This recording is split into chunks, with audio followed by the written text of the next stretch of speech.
Welcome to The Bottom Line with John Harrison, your tour guide through all things financial.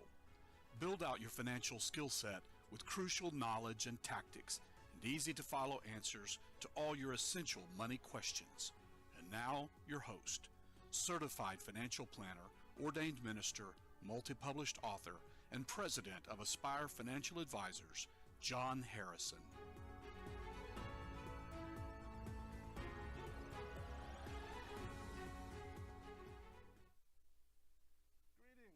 Welcome to The Bottom Line. I'm John Harrison, your host, and to this episode, we're going to talk about the D word. The D word is debt. And yes, it's as bad a word as it sounds, kind of sounds like death, and I think that we should have about the same amount of aversion to it that we do for death, because it's a tough and problematic thing. It's not as unavoidable as death, but it's almost as widespread. 80% of Americans have some amount of debt. 90% of us have at least one credit card, and of those, 75% carry a balance. 66% of adults have at least one car payment, and the median balance is $19,703 on that car note, and that's the third biggest debt that most people have, because student loan average balances are a little north of $38,000, the second biggest category after mortgage debt. So lots of us have it, lots of people stress over it. In this episode, we're going to tell you how to avoid it, what to do about it if you already have it, debt do's and don'ts. And that's when we come back right after this. People say I've got a great smile. Well, I have to say, this is all thanks to the professional team at Beacon Dental Group right here in Dorchester, Massachusetts. I've got world-class dental care. Beacon Dental Group has expert and caring staff dedicated to providing the most advanced and satisfactory treatment in all aspects of oral health. Their services are designed to meet your needs and give you a perfect smile, too. General checkups, cosmetic surgery, Gemini laser service, and advanced procedures, all in a state-of-the-art facility. Call or visit Beacon Dental Group today, 1026 Blue Hill Avenue, Dorchester, Massachusetts, or call 617-282-2146 for a smile that lights the world. Welcome back. We're talking about debt here on The Bottom Line, and I want to begin by talking about how to avoid it. And I'm going to give you a series of tips and pointers, and the first one may sound a little bit off topic, but it's not. And that simply is this: look after your health. Now you're going to say, wait a minute, what has my health got to do with avoiding debt? Well, if you were to look at people's consumer credit reports, the number one single biggest collections trade line on people's credit reports is medical debt. In other words, if someone is likely to have a debt that went to a collection agency, more times than not, that collection account is a medical debt collections account. 1 in 5 working Americans with medical insurance have problems paying medical bills. More than 60% of insured people with medical debt have run through their savings trying to handle that medical debt. That's according to bankruptcy.com. And part of it's the system. You know how it works. You have a medical crisis. You've got some sudden unexplained pain. You think maybe you're having a heart attack or a stroke or something else is going on. You've been injured in an accident. You go to the emergency room. As they're propping you up on a gurney, they give you this form to sign. It's a medical and financial responsibility form. And on that form, you promise to pay whatever the charges are. They don't know what they're going to do to you yet. They don't discuss with you what those procedures, whatever they ultimately turn out to be, will cost. They just have you sign a blank piece of paper saying, whatever it costs, I'll pay for it. And it's the only thing we would do that with. you would never walk into a car dealership and sign a form that says, whatever you guys feel like charging me for a car, I'll pay. You wouldn't buy furniture that way. You wouldn't buy a house that way. I want to buy that house, and I promise I'll pay for it, whatever it costs. I don't need to know now. But with medical things, that's kind of what we're forced to do. No one having a health crisis wants to sit around trying to haggle over the pricing and get solid answers as to what treatments will I need and what will they cost and how much will my insurance cover. You just want to get fixed, and so you sign the form, and then after the fact, you get surprised with hundreds or thousands or sometimes tens of thousands of dollars in medical expenses. It's a tough thing, but the more you can take care of your health, the less likely you are to need health care. Your financial self-defense involves avoiding the need to get involved with the medical community. So what can you do? Well, you can eat well. Psalm 103 says this, that he satisfies our mouths with good things so that your youth is renewed like the eagles. Food is better medicine than most medicine. And so if you can avoid, all the bright orange neon colored snacks, the pure sugars, the pure carbs, if you can eat good quality food and not fill your body with things that are chemically questionable, if you can exercise, if you can cut your stress levels. Stress causes many illnesses, and it makes most illnesses worse than they otherwise would be. And stress is something that I suspect affects a good chunk of this listening audience. Why? Because somehow in our comings and goings, I want to talk to you church folks for a moment, we have trained ourselves to believe that stress and anxiety and worry are spiritual as long as we're stressed, anxious, and worried about spiritual things. But that's not really the case. I'm going to say that again. It's not spiritual to be stressed and anxious and worried just because you are stressed and anxious and worried about spiritual things. Stress is still a problem, and the more you can avoid it, the better off you will be in terms of your health. And the better off you are in terms of your health, the better off you will be in terms of your finances, particularly as you age. What happens is the bad health decisions we make in our 20s and our 30s and our 40s may not catch up to us until our 50s and our 60s. But once they do, they start getting expensive to deal with. All the prescription drugs people take, all the medicines that people take, the visits to various specialists. When my father passed away and I was going through his house just to clean up and getting ready for the sale of the house, I found his schedule on a bulletin board. And it was essentially a week's worth of go see this doctor, then go see that doctor, then go see this specialist. You don't want your old age to look like that because it's unaffordable to live like that. Never mind the quality of life and your enjoyment of it. So eat right, manage your stress levels, get enough sleep.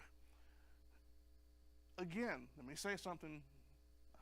I'm one of you, and I've been in this position, but let me say something to church folks.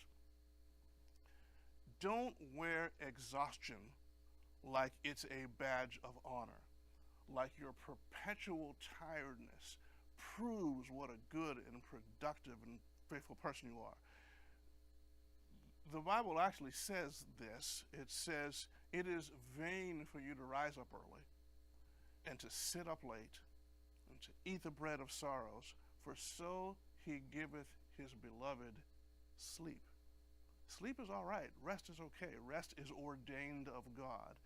And the business of sleeping 6 hours a night or less and not expecting to wear your body out just doesn't make a a lot of sense. If we are going to be good stewards of the body, then we need to give it the rest that it needs and not run it into the ground, and in so doing, think we're doing a good thing. Give yourself enough sleep. Glorify God in your body and in your spirit, which are God's. The better you take care of the machine that is your body, the less likely that machine is to break down and cost you a lot of money when you're older. Every year, Fidelity Investments runs a survey/study on what people spend on uninsured health care costs in retirement. Married couple, husband and wife, both 65 years of age, with normal life expectancies, can expect to spend more than $265,000 over the rest of their lifetime on uninsured medical expenses. And that includes the cost of the insurances they're paying for, like Medicare Part B and prescription drug supplemental coverage, and out-of-pockets for deductibles and co-insurances and uninsured things, $265,000 over a lifetime. So if you want to avoid debt and the stress that goes with it, one of the first and best things you can do, take care of your health starting today. Now let's talk about the way we think about debt. We need to stop thinking of debt as status. It's not. It's servitude. Now, society tempts us to think of it as status. You're a college student. You got your first credit card, and you think, hey, I've kind of arrived. I'm an adult now. I'm doing the adulting thing. I've got a credit card. I feel pretty good about myself. And then I've got a car loan, and I feel even better about myself because that means the world thinks I'm a pretty good, trustworthy guy. And as time goes by, the more debt you qualify for, and the higher your credit score is, and which reflects your ability to borrow money, the better we feel about it. We feel like our capacity to take on debt is a status symbol. But again, Scripture says that the rich rule over the poor, and the borrower is servant to the lender. That servant's a King James word. In modern English, it's slave. The borrower is slave to the lender. When you owe money, you are working for people who own the product of your work rather than you. You earn $1 and it already belongs to someone else. That's servitude. And I'll promise you this, if you had a slave and you had him in shackles, he wouldn't care if he was in iron shackles or copper shackles or silver shackles or gold shackles or platinum shackles. He just wants to be unshackled. Think of your credit cards the same way. They're not status, they're servitude. The more servitude you can avoid, the freer and the happier you'll be. We got more coming back, but first we have to take care of a little bit of business, and we'll see you just in a minute or two on the other side. Hey folks, this is St. Clair Mitchell. I'm the lead pastor at Evangel Assembly here in Temple Hills, Maryland, and we're located at the Kingdom Embassy. That's at 5900 Old Branch Avenue in Temple Hills, and Anacostia International at 1716 V Street.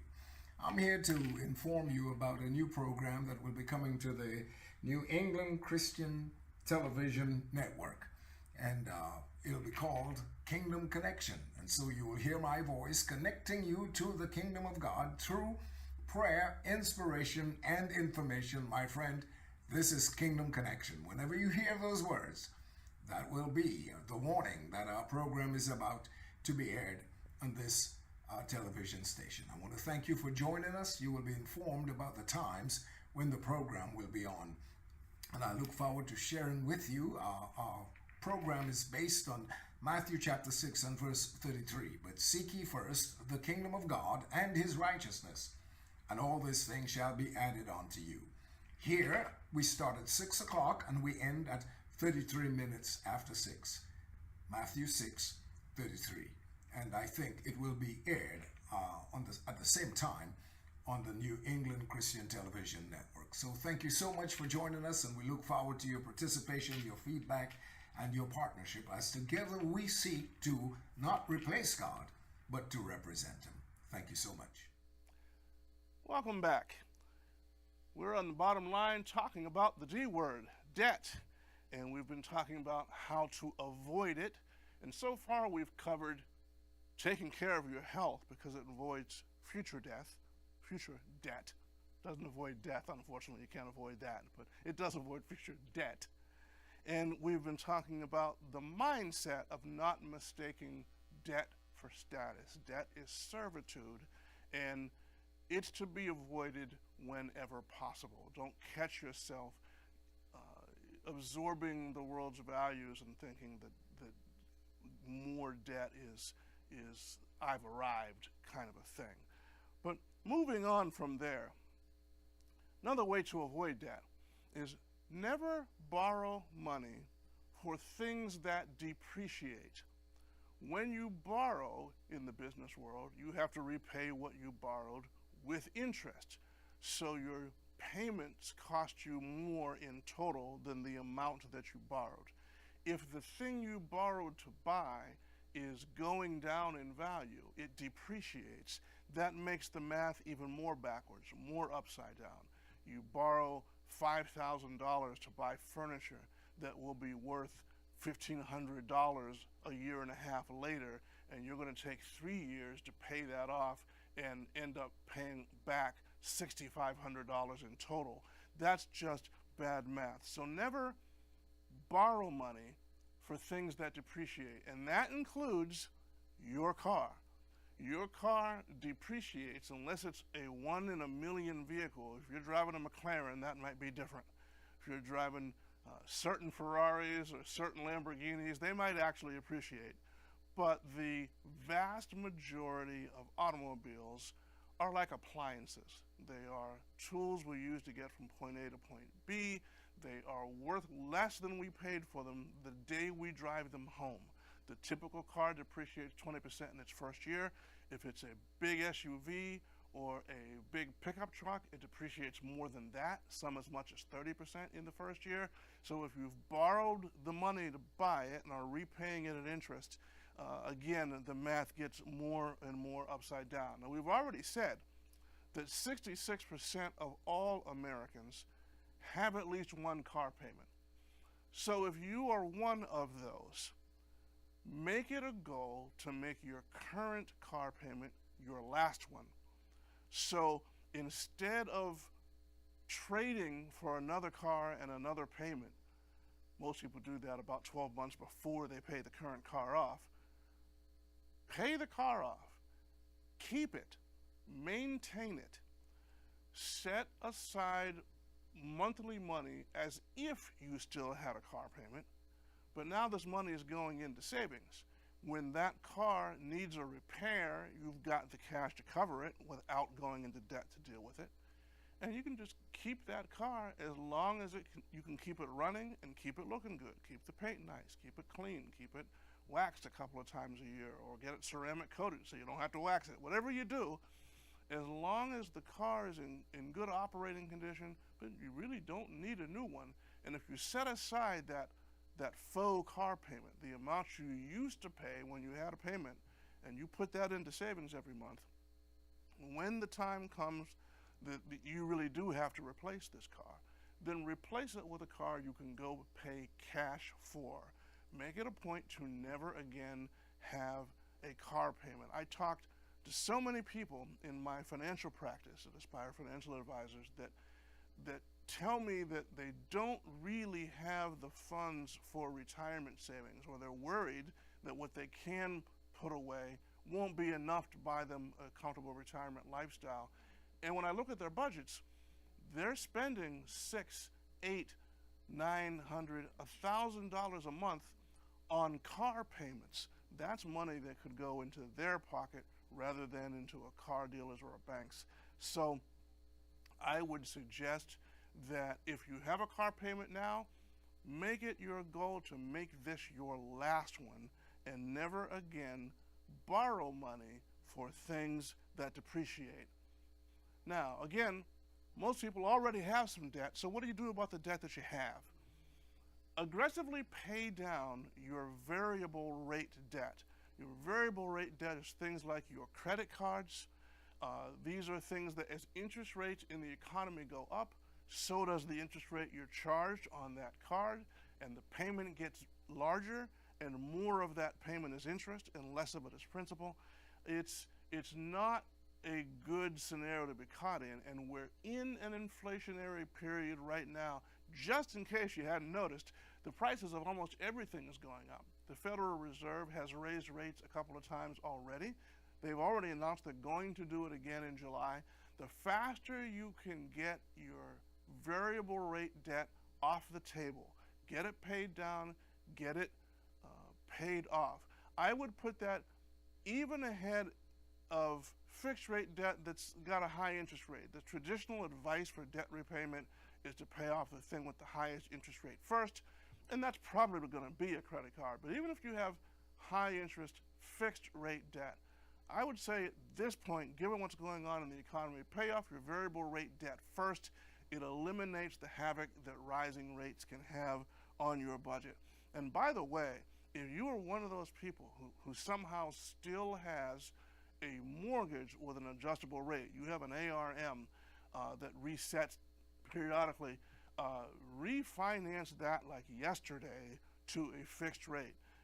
Yes, fixed rates aren't as low now as they were 6 months ago or a year ago, but given that there is no cap on how high the Fed may have to go to deal with inflation, if you've got adjustable rate debt in your life, including a mortgage, do get rid of that. Now, the last thing I'll say, and this will be a controversial thing, but do the math concerning college.